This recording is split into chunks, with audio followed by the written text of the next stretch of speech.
Livro Quem tem ouvidos, ouça. Lições de Sardes em Apocalipse. Os antecedentes. Parte 1. Pedro Dong. Capítulo 4. Tema desta semana: as obras da profetisa Jezabel. Meta de hoje: leitura das páginas 65 a 68. Um profeta de Deus enfrenta adversidades. Os escolhidos para a função do profeta não têm uma vida de deleites, pelo contrário, passam por grandes adversidades. Pude testemunhar isso quando acompanhei o irmão Dong em seu ministério. Vi quanto sofrimento enfrentam os que estão à frente da obra do Senhor. Esses irmãos são alvos de insultos, críticas e maledicências. Nosso irmão Dong sofreu perseguição e toda sorte de coisas negativas.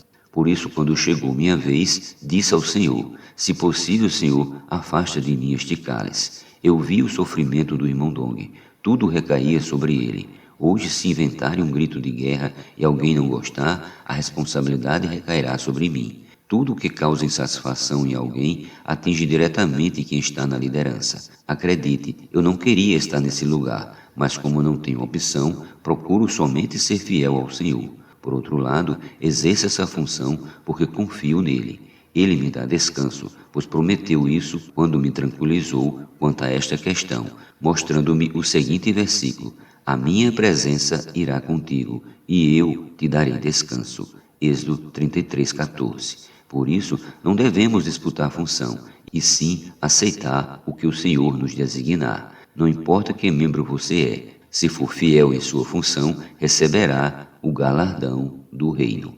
Apocalipse 22:12. Deus tem apenas uma fonte, uma única linha de liderança. No Antigo Testamento, o profeta de Deus, Moisés, foi fiel em toda a sua casa. Ele fazia a obra de Deus liderando o seu povo. Números capítulo 12, versículos do 6 ao 7. Para a transmissão da palavra profética, existem diferentes níveis de profetas. Há profetas que ministram a palavra do Senhor a todos os irmãos. Contudo, para dar direção à igreja, Deus tem apenas uma fonte, uma única linha de liderança. O autor de Hebreus mostra que, assim como Moisés, Cristo, o sumo sacerdote da ordem de Melquisedeque, também é fiel na casa de Deus. Hebreus, capítulo 3, versículos do 5 ao 6. Então, no Antigo Testamento, a liderança da casa de Deus era exercida por Moisés. Hoje, essa liderança é exercida por Cristo. No Novo Testamento, Deus também usa pessoas específicas para iluminar seu povo por meio de sua palavra. Podemos ver isso na segunda epístola de Pedro. Temos assim tanto mais confirmada a palavra profética, e fazeis bem em atendê-la, como uma candeia que brilha em lugar tenebroso, até que o dia clareie e a estrela da alva nasça em vosso coração. 2 Pedro capítulo 1, versículo 19. A estrela da manhã surgirá quando o Senhor vier em sua segunda vinda. Sendo assim, ainda vivemos em uma noite de densas trevas. Na noite escura em que aguardamos a volta do Messias, não há estrela para nos iluminar. Nesse contexto, quem nos ilumina e dá a direção? A palavra profética. Ela é como uma candeia, como uma lâmpada que nos guia. E a estrela da alva nascerá no coração dos que seguem essa palavra. Aleluia! A história da igreja, o cessar da palavra profética versus o surgimento do clero.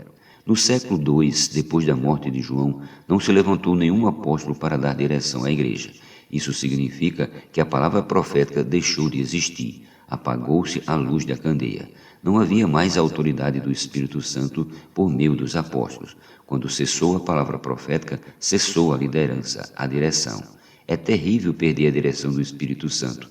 Por isso o governo da igreja foi parar nas mãos dos pais apostólicos, aqueles que tiveram mais contato com os apóstolos do primeiro século. Posteriormente, a igreja foi liderada por homens que almejavam fama e poder. Assim, surgiu o clero, um grupo de pessoas superiores que passou a ter altos privilégios, exigindo cada vez mais honra e o lugar supremo aos bispos. Estes, por sua vez, reivindicam sempre os melhores lugares. Dessa forma, Satanás usou o poder religioso com seus consequentes privilégios como títulos e autoridade para destruir a natureza celestial e pura da igreja. Na verdade, títulos e privilégios sempre exerceram grande fascínio sobre a natureza humana.